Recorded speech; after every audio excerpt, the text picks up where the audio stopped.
All right, so today we are going to be going over day 73 of the 1 year chronological Bible plan, and we're going to be continuing on in the book of Deuteronomy. So let's get into it.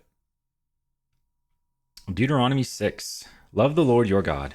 These are the commands, decrees, and laws the Lord your God directed me to teach you to observe in the land that you are crossing the Jordan to possess, so that you, your children, and their children after them may fear the Lord your God as long as you live, by keeping all his decrees and commands that I give you, and so that you may enjoy long life. Hear, Israel, and be careful to obey, so that it may go well with you, and that you may increase greatly in a land flowing with milk and honey, just as the Lord, the God of your ancestors, promised you. Hear, O Israel, the Lord our God, the Lord is one. Love the Lord your God with all your heart, and with all your soul, and with all your strength. These commandments that I give you today are to be on your hearts. Impress them on your children. Talk about them when you sit at home and when you walk along the road, when you lie down and when you get up. Tie them as symbols on your hands and bind them on your foreheads. Write them on the doorframes of your houses and on your gates. When the Lord your God brings you into the land he swore to your fathers, to Abraham, Isaac, and Jacob, to give you, a land with large, flourishing cities you did not build, houses filled with all kinds of good things you did not provide, wells you did not dig, and vineyards and olive groves you did not plant. Then when you eat and are satisfied, be careful that you do not forget the Lord, who brought you out of Egypt, out of the land of slavery. Fear the Lord your God, serve him only, and take your oaths in his name. Do not follow other gods, the gods of the peoples around you. For the Lord your God, who is among you, is a jealous God, and his anger will burn against you, and he will destroy you from the face of the land. Do not put the Lord your God to the test as you did at Massah.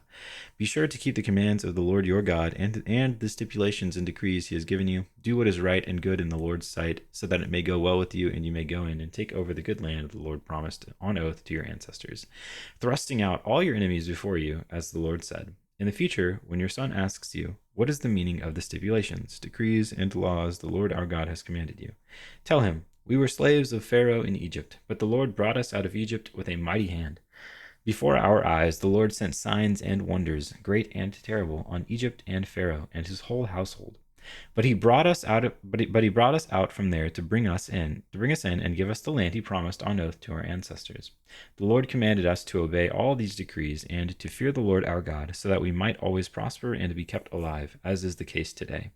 And if we are careful to obey all this law before the Lord our God, as he has commanded us, that will be our righteousness. Deuteronomy 7. Driving out the nations.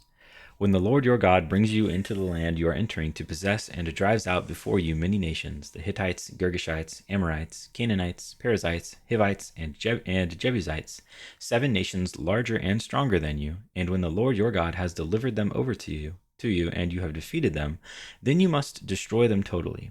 Make no treaty with them, and show them no mercy. Do not intermarry with them. Do not give your daughters to their sons, or take their daughters for your sons, for they will turn your children away from following me to serve other gods, and the Lord's anger will burn against you, and will quickly destroy you. This is what you are to do to them: break down their altars, smash their sacred stones, cut down their Asherah poles, and burn their idols in the fire. For you are a people holy to the Lord your God. The Lord your God has chosen you out of all the peoples on the face of the earth to be his people, his treasured possession. The Lord did not set his affection on you and choose you because you were more numerous than other peoples, for you were the fewest of all peoples. But it was because the Lord loved you and kept the oath he swore to your ancestors that he brought you out with a mighty hand and redeemed you from the land of slavery, from the power of Pharaoh king of Egypt. Know, therefore, that the Lord your God is God. He is the faithful God, keeping his covenant of love to 1,000 generations of those who love him and keep his commandments. But those who hate him he will repay to their face by destruction. He will not be slow to repay to their face those who hate him. Therefore, take care to follow the commands, decrees, and laws I give you today. If you pay attention to these laws and are careful to follow them, then the Lord your God will keep his covenant of love with you, as he swore to your ancestors. He will love you and bless you and increase your numbers. He will bless the fruit of your womb, the crops of your land, your grain, new wine, and olive oil, the calves of your herds, and the lambs of your flocks in the land he swore to your ancestors to give you. You will be blessed more than any other people. None of your men or women will be childless, nor will any of your livestock be without young. The Lord will keep you free from every disease. He will not inflict on you the horrible diseases you knew in Egypt, but he will inflict them on all who hate you. You must destroy all the peoples the Lord your God gives over to you. Do not look on them with pity, and do not serve their gods, for that will be a snare to you. You may say to yourselves, these nations are stronger than we are. How can we drive them out? But do not be afraid of them. Remember well what the Lord your God did to Pharaoh and to all Egypt. You saw with your own eyes the great trials, the signs and wonders, the mighty hand and outstretched arm with which the Lord your God brought you out. The Lord your God will do the same to all the peoples you now fear. Moreover, the Lord your God will send the hornet among them until even the survivors who hide from you have perished. Do not be terrified by them, for the Lord your God who is among you is a great and awesome God. The Lord your God will drive out those nations before you, little by little. You will not be allowed to eliminate them all at once, or the wild animals will multiply around you. But the Lord your God will deliver them over to you, throwing them into great confusion until they are destroyed. He will give their kings into your hand, and you will wipe out their names from under heaven. No one will be able to stand up against you. You will destroy them. The images of their gods you are to burn in the fire. Do not covet the silver and gold on them, and do not take it for yourselves, or you will be ensnared by it, for it is detestable to the Lord your God. Do not bring a detestable thing into your house, or you like it will be set apart for destruction. Regard it as vile and utterly detest it, for it is set apart for destruction. Deuteronomy 8. Do not forget the Lord. Be careful to follow every command I am giving you today, so that you may live and increase and may enter and possess the land the Lord promised on oath to your ancestors. Remember how the Lord your God led you all the way in the wilderness these 40 years, to humble and test you in order to know what was in your heart, whether or not you would keep his commands. He humbled you, causing you to hunger and then feeding you with manna, which neither you nor your ancestors had known, to teach you that man does not live on bread alone, but on every word that comes from the mouth of the Lord. Your clothes did not wear out, and your feet did not swell during these 40 years. Know then in your heart that as a man disciplines his son, so the Lord your God disciplines you. Observe the commands of the Lord your God, walking in obedience to him and revering him, for the Lord your God is bringing you into a good land, a land with brooks, streams, and deep springs gushing out into the valleys and hills, a land with wheat and barley, vines and fig trees, pomegranates, olive oil, and honey. A land where bread will not be scarce, and you will lack nothing. A land where the rocks are iron, and you can dig copper out of the hills. When you have eaten and are satisfied, praise the Lord your God for the good land he has given you. Be careful that you do not forget the Lord your God, failing to observe his commands, his laws, and his decrees that I am giving you to this day. Otherwise, when you eat and are satisfied, when you build fine houses and settle down, and when your herds and flocks grow large, and your silver and gold increase, and all you have is multiplied, then your heart will become proud, and you will forget the Lord your God, who brought you out of Egypt, out of the land of slavery. He led you through the vast and dreadful wilderness, that thirsty and waterless land, with its venomous snakes and scorpions. He brought you water out of hard rock. He gave you manna to eat in the wilderness, something your ancestors had never known, to humble and test you, so that in the end it might go well with you. You may say to yourself, my power and the strength of my hands have produced this wealth for me. But remember the Lord your God, for it is he who gives you the ability to produce wealth, and so confirms his covenant, which he swore to your ancestors, as it is today. If you ever forget the Lord your God and follow other gods and worship and bow down to them, I testify against you today that you will surely be destroyed, like the nations the Lord destroyed before you.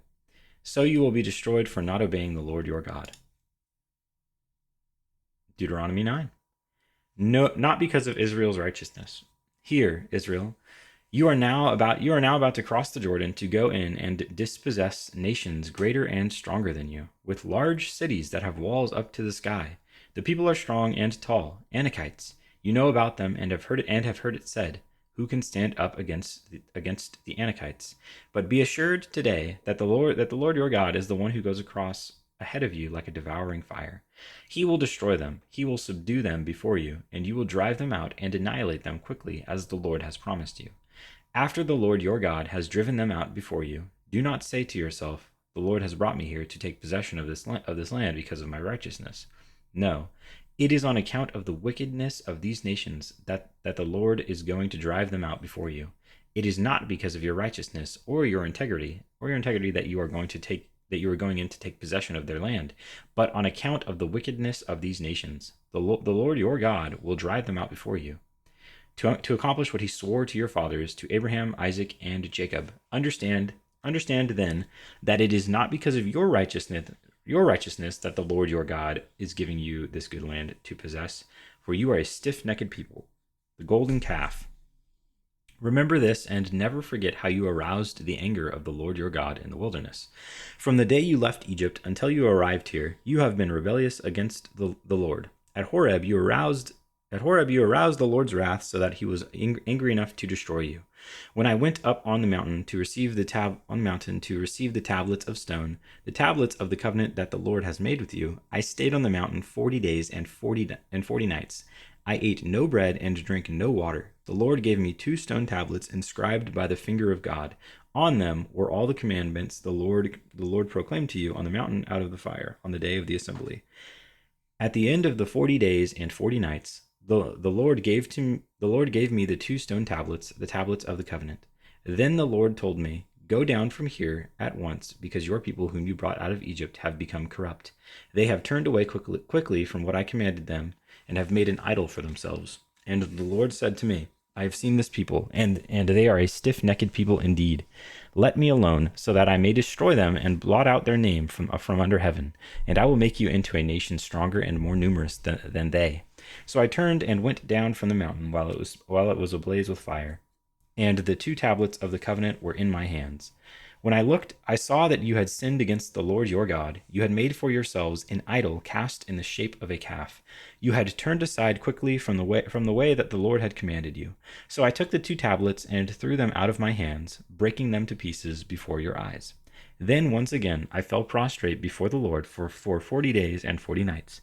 I ate no bread and drank no water, because of all the sin you had committed, doing what was evil in the Lord's sight, and so arousing his anger. I feared the anger and wrath of the Lord, for he was angry enough with you to destroy you. But again the Lord listened to me, and the Lord was angry enough with Aaron to destroy him. But at that time I prayed for Aaron too. Also, I took that sinful thing of yours, the calf you had made, and burned it in the fire. Then I crushed it and ground it to a powder as fine as dust, and threw the dust into a stream that flowed down the mountain. You also made the Lord angry at Taberah, at Massa, and at Kibroth Hattaavah. And when the Lord sent you out from Kadesh Barnea, he said, "Go up and take possession of the land I have given you." But you rebelled against the command of the Lord your God. You did not trust him or obey him. You have been rebellious against the Lord ever since I have known you. I lay prostrate before the Lord those 40 days and 40 nights, because the Lord had said he would destroy you. I prayed to the Lord and said, "Sovereign Lord, do not destroy your people, your own inheritance that you redeemed by your great power, and brought out of Egypt with a mighty hand. Remember your servants Abraham, Isaac, and Jacob. Overlook the stubbornness of this people, their wickedness and their sin.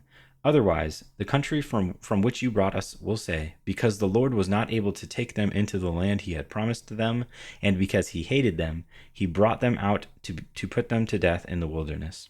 But they are your people, your inheritance, that you brought out by your great power and your outstretched arm." And that is day 73.